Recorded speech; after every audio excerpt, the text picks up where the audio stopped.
little boy was found naked, bruised, and folded inside a cardboard box on the edge of a Philadelphia forest. Tonight, you'll learn every disturbing detail investigators buried for 70 years, and why a single name whispered in 2022 may finally crack open the darkest child murder in American history.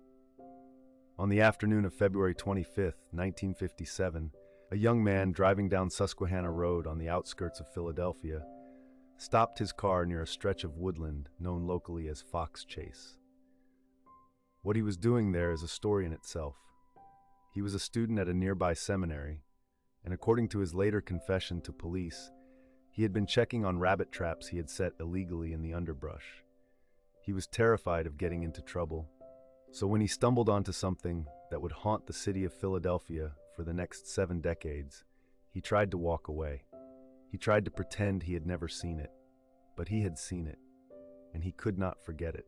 Lying in the tall grass, partially hidden by weeds, was a large cardboard box. It was a shipping carton, the kind that had once contained a bassinet sold at a nearby JCPenney store.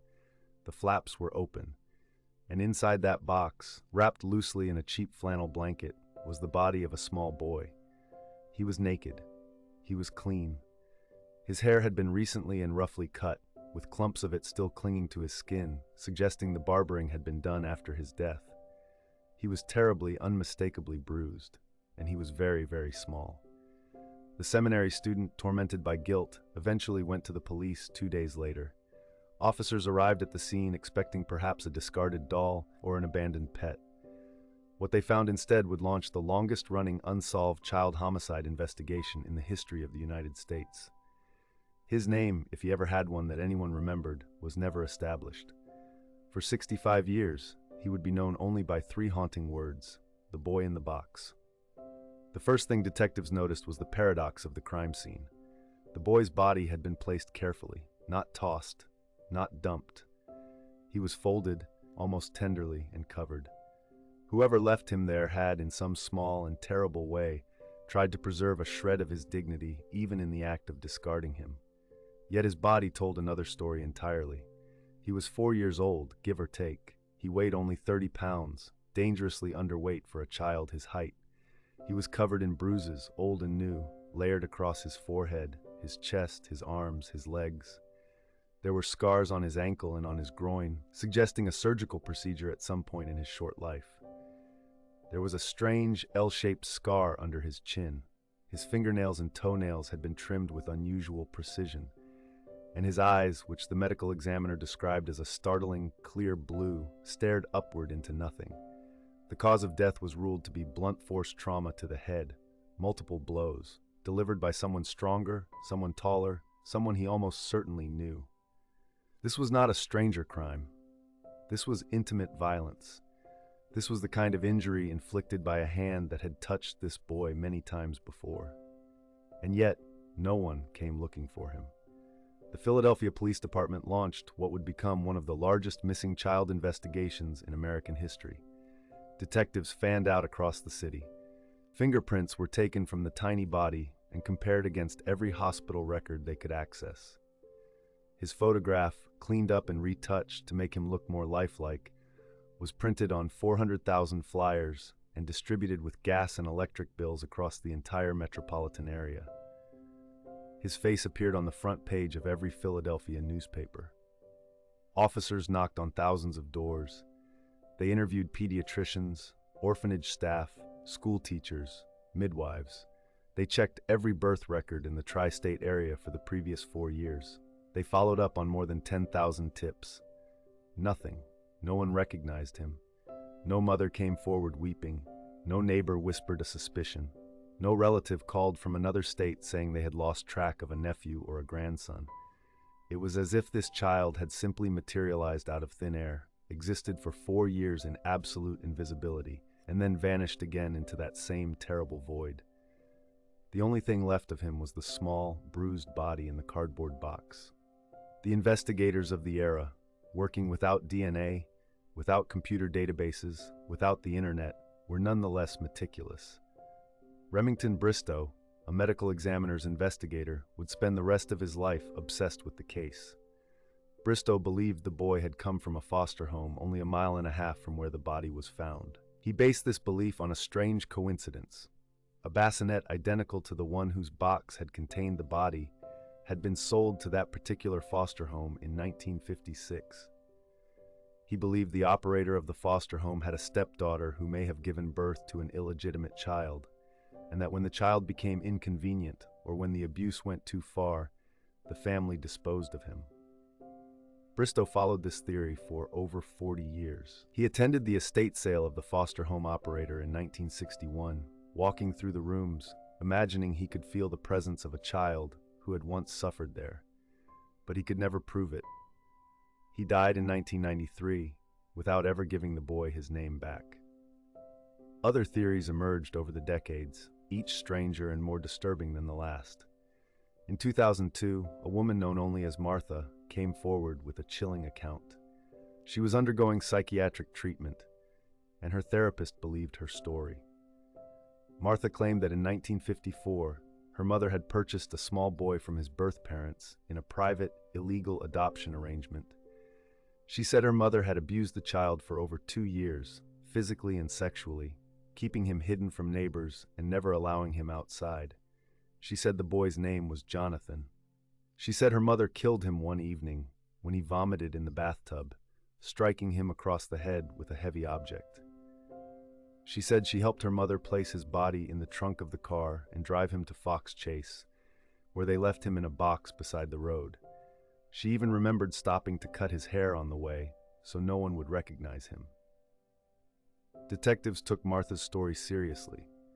They investigated her background. They interviewed neighbors who had known her family in the 1950s. Some details matched, others did not.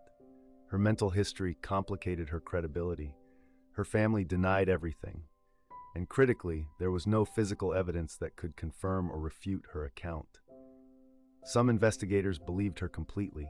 Others believed she was reconstructing trauma from her own life and projecting it onto a famous case. To this day, the Martha theory remains one of the most compelling and one of the most disputed narratives in the entire history of the investigation. Meanwhile, the boy himself lay in a potter's field. In 1957, he was buried in a plot funded by homicide detectives who could not bear the thought of him being interred without ceremony. His gravestone read simply, "Heavenly Father, bless this unknown boy." For decades, officers of the Philadelphia Police Department visited that grave. They laid flowers, they spoke to him, they promised him they would keep looking.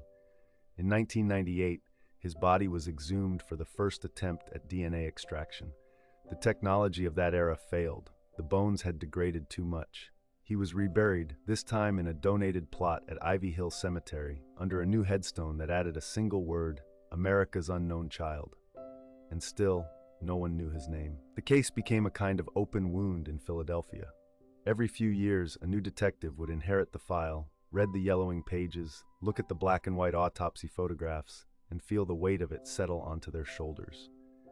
The Vidocq Society, a group of forensic experts based in Philadelphia, dedicated to solving cold cases, adopted the boy in the box as one of their signature investigations. They generated new theories. They pursued new leads. They kept the case in the public consciousness.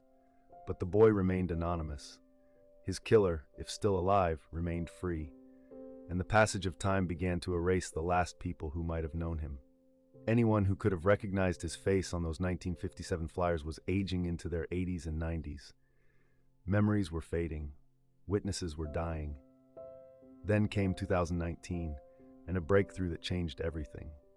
Advances in forensic genetic genealogy, the same technique that had cracked the Golden State Killer case in California, offered a new possibility.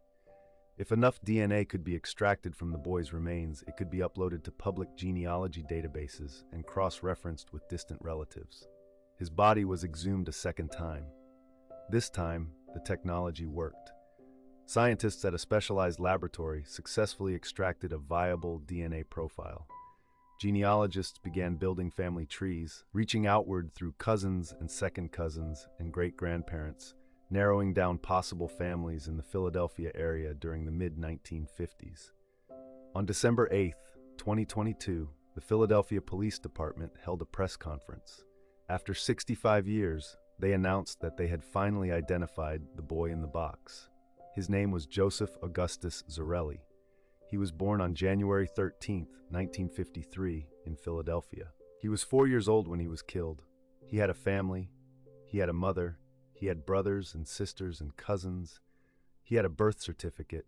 He had existed in the public record all along. And yet somehow, for reasons that remain deeply unsettling, no one who knew him had ever come forward. The police revealed only limited information about the family. His mother, they said, had died some years earlier. Both of his parents were now deceased. Several living relatives had been contacted and cooperated with the investigation. Investigators believed they had a strong theory about who was responsible for Joseph's death, but they emphasized that the case remained an active homicide investigation, and they refused to publicly name a suspect. What they did confirm was chilling. Joseph had lived a life of hidden abuse. He had been born into difficult circumstances. Someone in his own family, someone whose identity the police already suspected, had killed him and disposed of him in that cardboard box. The revelation raised as many questions as it answered. How had Joseph Zarelli been born in a Philadelphia hospital, issued a birth certificate, existed in the paper records of the city, and yet remained utterly invisible to the massive investigation that followed his death? How had his neighbors, his extended family, the people who must have seen him in his short life, all remained silent? Were they afraid? Were they complicit? Were they simply from a time when family secrets stayed inside family walls, no matter how monstrous? And most troubling of all, if the police already know who killed him, why has no arrest been made? The likely answer to that last question is the saddest part of the story. The suspect, according to those familiar with the investigation, is almost certainly dead. Justice in the courtroom sense may no longer be possible. The person who folded that little boy into a cardboard box and left him beside a road in the woods will never stand trial. They lived out their life. They died in their own bed. And Joseph, for 65 years, lay in the ground under a stone that did not bear his name. And yet the story is not finished. In the months following the identification, retired detectives, cold case investigators, and Joseph's own extended family have continued to piece together the fragments of his short life. What did he look like when he laughed, if he ever laughed? Who fed him? Who put him to bed? Did anyone ever call him by his name, Joseph, in a voice that was kind? Did he have a favorite toy, a favorite blanket, a stuffed animal that was taken away when they cut his hair and stripped his clothes and left him in the woods? These are questions that no forensic laboratory can answer. These are the human questions that remain when the science has done all it can. Today, the gravestone at Ivy Hill Cemetery has been updated. It now bears his real name, Joseph Augustus Zarelli, 1953 to 1957. Below that, the words that stood watch over him for so many decades still remain: America's unknown child. He is no longer entirely unknown, but he is not entirely known either. The truth of his life, the identity of the hands that hurt him, the reasons for the silence that swallowed him whole, all of these remain buried alongside the people who could have spoken and chose not to. And perhaps that is the deepest darkness of the boy in the box. Not that a child was murdered. Murders happen. Not that his killer escaped justice. Killers escape justice all the time. The deepest darkness is that an entire community, an entire family, an entire city looked at a small face on a flyer and said nothing. For 65 years, they said nothing. Joseph Zarelli was not lost to the world. He was hidden by it. He was chosen by silence to be forgotten. And it took the science of the 21st century to force the world, at last, to remember his name. If Joseph's story moved you, subscribe to Dark Cases and turn on notifications. Every week, we uncover the buried truths behind the world's most haunting unsolved crimes. Share this video so that no child, no victim, and no name stays in the dark. Because someone always knows, and silence in the end always breaks.